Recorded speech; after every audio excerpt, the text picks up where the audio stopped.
This is the plaintiff Tykeese Blackman. She says she purchased a 22-inch orange wig with yellow tips from the defendant, and the thing is defective, and she looks like a fool wearing it at work while she operates a forklift. The defendant is refusing a refund, and she refuses to walk away from the $1,200 she's owed. So she's suing. This is the defendant, Walter Fleming. He says he's a celebrity hairstylist, and he created a beautiful hairpiece for the plaintiff, but she had it installed on her head by someone else who didn't know what they were doing, and they ruined it.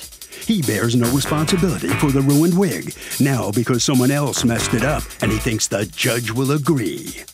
He's accused of wigging out on a forklift operator. The defendant has filed a countersuit for $1,500 for slander on social media. All parties, please raise your right hand. People's Court is now in session. The Honorable Judge Marilyn Leon is now presiding. Thank you, Douglas.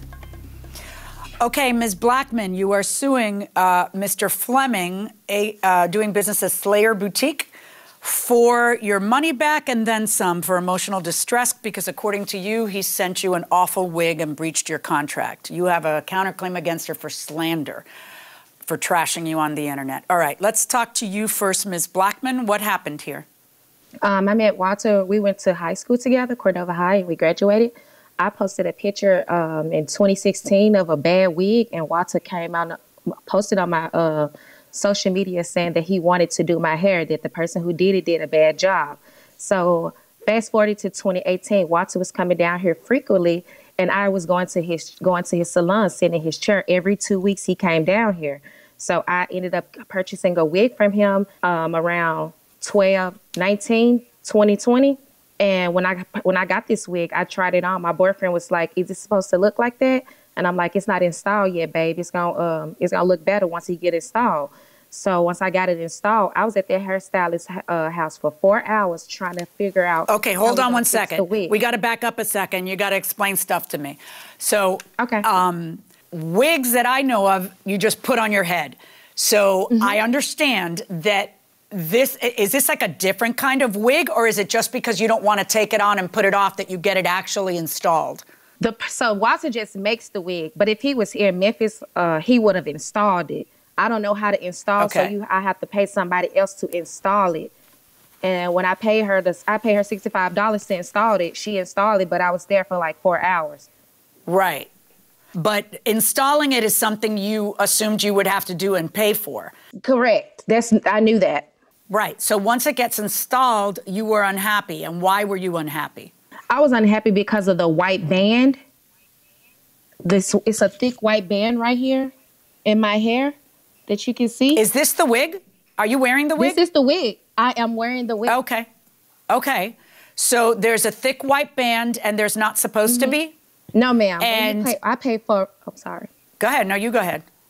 I paid for a frontal. It was $650, and this is not a frontal. This white thick band right here, it's not supposed to be there, and I'm supposed to be able to part it in the way I want to, and I'm not able to do that.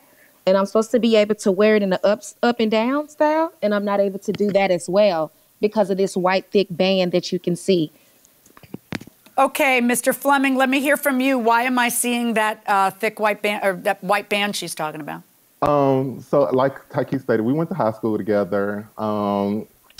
We talked about wigs probably every time she sat in my chair. We talked about me making her a wig. Now, we never discussed frontal wigs. I don't normally make frontal wigs. I make closure wigs that don't have to be installed. So I sent her when she finally got So wait. I want to understand. Okay. I want to understand the wig industry. So there's two different kinds of wigs, you're saying? Yeah, there are actually several different types of wigs. Okay. So tell me about closure and frontal. Tell me about those two. Closure wigs are a lot more popular because you don't have to install them. You can just take them on, put them off. The frontal wigs, a lot of them you do have to install unless they're custom to your head. They also cost a lot more. So a lot of the wigs I make, especially the wigs I make and send out or ship to people, are closure wigs. So they don't have to be installed. You can just take them out the package, put them on, take them off. You can get them installed if you want to, but it's not a necessity. So when she finally got around to paying for the wig, we had discussed a couple of colors. So what did she order? What did she order? A frontal, or did she order a closure? No, a closure. Is closure the one you have to install, or no? You don't. It's the one that you don't have to. Okay, but I'm not understanding then. Why was she installing it? Because people might do that because they want it to be more secure. Right. They don't want to be able to take it on and off every day. Okay, so go on. So I sent her the wig. I sent her pictures of the wig before I actually sent it out. And she said she loved it. Everything was good. I didn't hear anything back from her until after the wig was installed. At that point, the wig was installed, and if you look at the pictures I sent, or even she has the wig on, the reason you can see that white band is because it was hair right there, and it looks like whoever installed it, they tried to either cut the tracks there, or they tried to pluck the tracks, or they tried to do something as to where they removed the hair that was in there, exposing the cap. Show me, I'm looking at a picture that you sent, Ms. Blackman. Go ahead. What were you going to say? Go ahead, Mr. Fleming. That install should not look like that at all. Like, it looks like an amateur install. It really does. Like, if you look at the pictures I sent you of installs or other wigs, it doesn't have any of that baby hair. It's extremely thick. They didn't do a good job at plucking it. It's a horrible install. So when they removed, either they removed the track, or they plucked the hair out, or they did something as to where they exposed that cap. See, if you look at those, none of those wigs, they look like that. I don't even use baby hair on my wigs. Most of my clients don't wear the baby hair because it doesn't look natural. But you can definitely put the baby hair in there, but none of my wig, I would never send out a wig looking like this. Do you, Ms. Blackman, do you have the installer here to testify? No, ma'am. Okay. So answer what he's saying. He's saying, listen, I'm not the installer, and the installer just hacked it up and shouldn't have done that, because it does look perfect on the mannequin. Now, on the mannequin, he's not pulling it back or anything, but, you know, didn't you notice it right away? Hey, what's this big white band doing here if there's, in fact, a big white band where you can't pull? Before installing it, wouldn't you have noticed that? I actually did notice the white band, but by me not doing wigs, I'm not a wig buyer. I didn't know that it was going to affect the wig until I got it installed. Well, why didn't your installer know it? Why didn't your installer say, hey, what's going on here? Wait a second. You're not going to be able to wear this with your hair pulled back. You're not going to be able to wear this with different hairstyles. Why didn't your installer tell you? Do you mind me taking it off? Yeah, sure. No, whatever you're comfortable with. Yeah.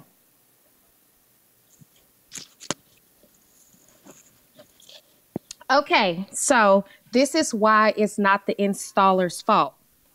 Like Walter said, he makes closure wigs, right? So when I got this wig, the only thing the installer had to cut off was this piece right here. She never cut anything else. So when I got this wig, it looked like this. This was the white band. It had nothing to do with the installer. So tell me, Walter, what should I be looking at there to figure out whether that person cut it or whether you didn't accommodate the idea of different hairstyles? Okay. So first I want to say that when you get a wig, you can tell the difference between a closure and a frontal wig. Had she actually gotten a frontal wig, this is what a frontal wig looks like. Are you trying to tell me, hold on one second, are you trying to tell me that she didn't buy a frontal wig so she shouldn't be able to do other hairstyles? Is that what you're trying to say? Correct. Okay, well then this should be really easy. In all of your texts, does anybody ever talk about whether she was ordering a closure or a frontal wig? Yes, ma'am. Yes, ma'am. Yes, we agreed to a frontal wig. It's got two prices. One of them is $525. And another price is $650. I saw that. I know where you're talking about. Hold on. Yes. I got it. Hold on. Okay. Okay. He asks full lace, frontal, or closure. And you do not say frontal. You say whichever looks more natural. Then he says, hold on. He says, I'm sorry. The full lace would be $650. The frontal, $525. And she says, I'll take the full lace. So what's full lace in this equation? Full lace is not either one of those. Full lace is the one where you can part it anywhere. The entire wig would have been made of lace. Okay, you say the full lace would be $650, the frontal $525, and she says, I'll take the full lace. And you charged her $650. So what date was this? Are you shocked seeing this? Yeah. Are you surprised to see these texts? I am, simply because we talked so much about wigs. I know, but I need you. I know. I don't care though. You need to look at this because this is kind of, I know, I could tell you're shocked. I know people. And I could tell you're like, what the heck is that? Right. That's a whole year before before she actually purchased the wig from me. So in September of 2020, she came back to me and she asked for another wig. She said, "Hey, how much?" Hold on one second. I have those. Hold on one second. Here we go. Hey, boo, how much for some bundles? $613 if you can dye the hair. Cool. Give me a price for everything. I get paid on the 18th. You say, I can. What color? And a wig or just bundle and what length? And then she says, thank you, 2022-22. That means something to you guys. And surprise me with the color. Not too loud, just right. That's the length. That's the length that she wanted. Okay, orange with dark roots. She says, yes, please. And you say $650. And she says, okay, I was expecting more, right up my alley. To be honest, I like all the orange, but I want you to make it however you want. I mostly... Orange and dark roots are common since it's a wig. Do you just mostly orange? Color you feel the dark roots, yada, yada, black, back and forth, back and forth. Where is the, well, now for a frontal, which is how you can do different hairstyles, my prices have raised. Before you say to her $650, $650 is what everybody agreed on the last time. So if something's going to change and it's not going to be a frontal, I expect to see your text. We talked about two completely separate wigs. The wigs from 2019 that I quoted her the original price, it was longer, and it was a completely different wig. So when she came back to me 9 or 10 months later, I didn't even go back to those text messages to see. I took the pictures that she sent me and quoted her on what I make and ship out. Yeah, but then where are you specifying if the only time the two of you have ever talked about whether it would be closure or frontal, and frontal is what she asked for the last time, where in these texts are you telling her, oh, but this will be a closure, which apparently this is. This will not be a frontal. You won't be able to pull it back. Where are you saying that to her? She still thinks we're talking about a frontal. Why aren't you saying, do you want closure or frontal? Just like you did the last time. Closure will be X, frontal will be Y. Then there wouldn't be any confusion, but you don't do that. So why isn't she right? Let me rephrase that. She is right that if the only discussions you've had before is about that,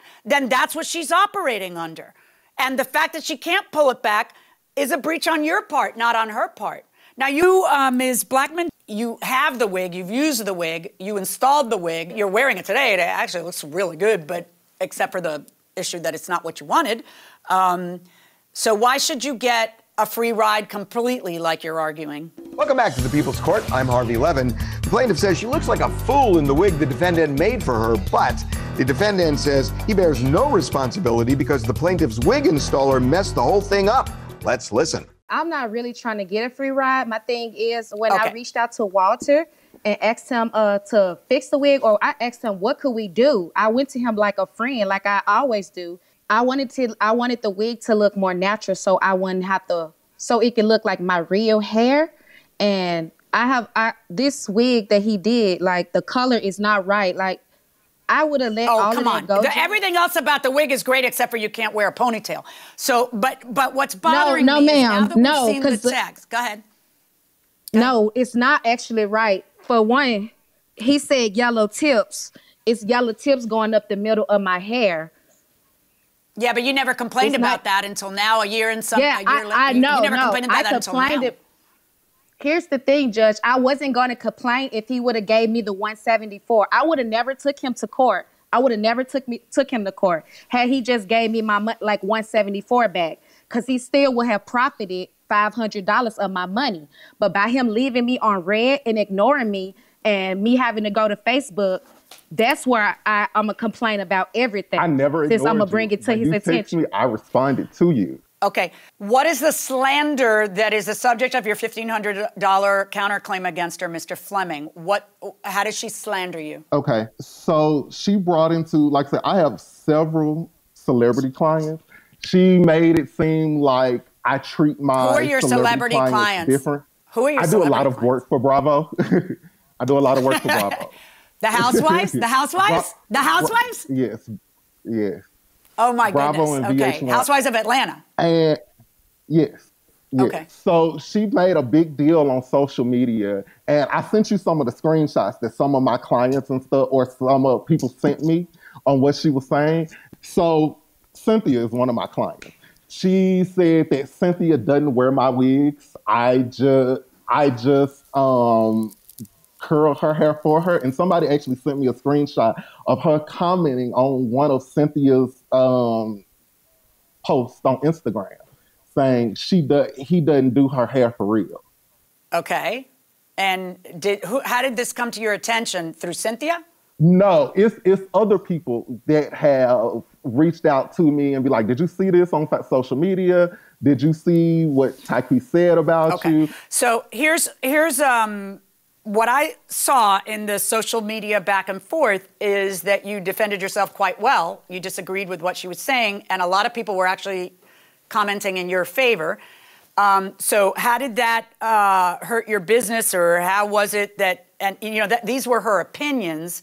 So did she lie, other than, you guys see this differently? I don't see anything in there that would amount to a $1,500 slander lawsuit. And I'm going to rule against you on the counterclaim. On her claim, for the reasons that we've already gone through, it's kind of rough because really you should be able to get what you paid for. But he's kind of right when he says, well, between you and the installer, nobody realized that there had been a misunderstanding. And also, far more weighty to me is the fact that you've used the wig, you've been using it, you got it installed, you've come to court and asked for that because you feel like he has not treated you fairly because you were so reasonable at the beginning, and then all of a sudden it's like you're on your own, and you felt that wasn't right. I don't know whether it was right or not. I can tell you one thing. I know people. I don't know wigs. I know a little more about wigs now than I knew when this case started. But I know people, and I know that as Mr. Fleming is sitting there, I think he was surprised by seeing those texts from 2019. I think that it's on you because you're the professional, so you should be specifying what people are paying for. And you should have it really clear so that there aren't these problems, okay? I'm going to order you to return $200 to Ms. Blackman, plus, of course, your court costs in having to come to court here today. That is my verdict, and on your slander case, 0. Mr. Fleming, how do you feel about that? I mean, it is what it is. I was surprised that a year's difference. I'm so busy. I didn't even go back and look at the text messages. I just quoted her off what I send to my clients on a normal basis. You're buddies, right? You were high school buddies. What's this going to do to your friendship? At this point, there is no friendship. I mean, if there was a friendship, she would have reached out to me and said, hey, when she got the wig, hey, I ordered a frontal or a full lace wig and this is a closure. She should have never went and got it installed.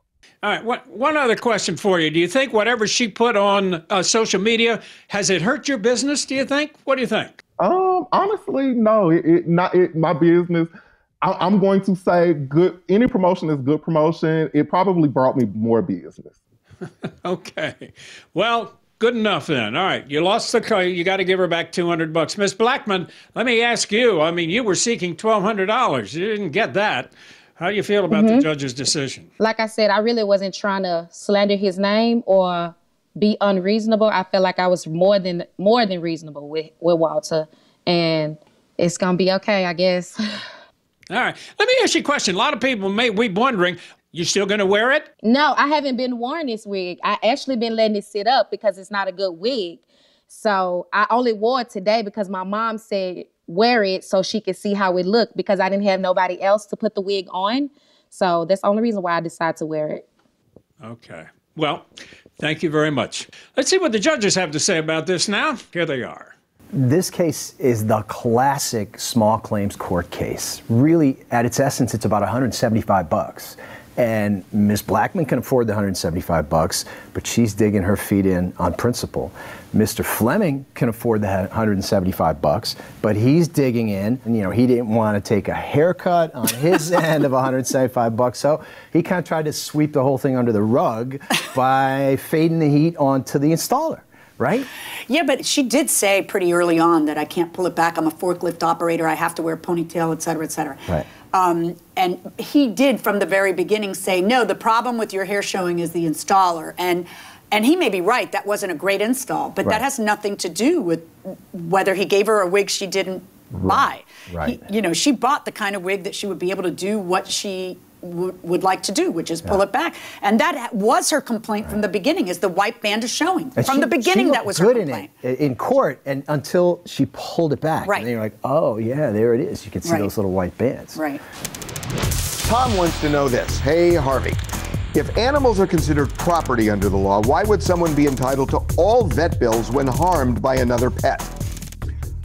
I get your point that you're saying that technically you shouldn't get vet bills that exceed the value of the dog, since dogs are considered property. I understand your point, and technically you're right, but a lot of judges are more humane than that, and they kind of bend it a little bit. And frankly, I think it's a good idea because these are living, breathing animals, and to be made whole, you got to pay the whole vet bill.